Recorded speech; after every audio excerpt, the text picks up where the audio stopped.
Today I want to show you how I made this Christmas tree box and also gave my tree a boost.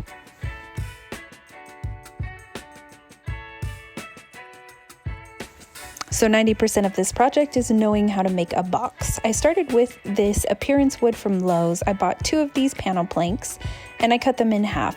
You do want to make sure that you're measuring the base of your Christmas tree to make sure the box is wide enough. If those measurements line up, then you just cut it in half and get it ready to build the box. I'm using pocket holes in order to build this box, so on 2 of the sides, I'm putting pocket holes at each end.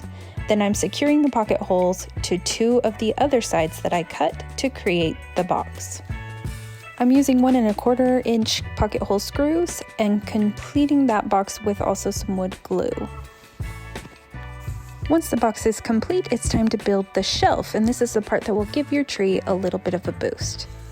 I had some leftover 2x3s and 2x4s, and I'm using these Power Pro screws to just screw those in and create about an 11-inch shelf. This will allow 1 more piece to sit on top of the shelves. I'm putting it on both sides. They're kind of like cleats. And then I set the shelf right on top, and that is where the tree stand will sit. I did bring my tree base out to make sure that it fit properly in the box, and now is the fun part. You get to design the outside of your box.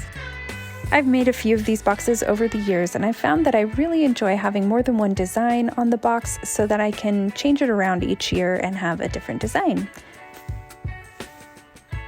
I just used scraps that I had lying around to create this modern design and then paint the box the color that would go best with my decor in my space.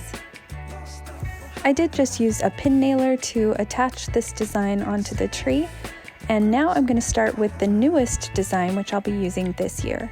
I had some leftover picture frame molding, so I framed out this side of the box, and then I wanted to add a little natural texture, so I found this placemat and I just stapled it to the front of the box to create the look that I was going for. I caulked and painted the seams, and this is the end result of this year's Christmas tree stand. I really love that extra texture from the placemat, and it turned out perfectly. Thanks so much for watching. Make sure to check the description below for all the links to everything used in this project. And also, don't forget to subscribe so that you can keep up with all my DIY projects and other good ideas. Happy holidays!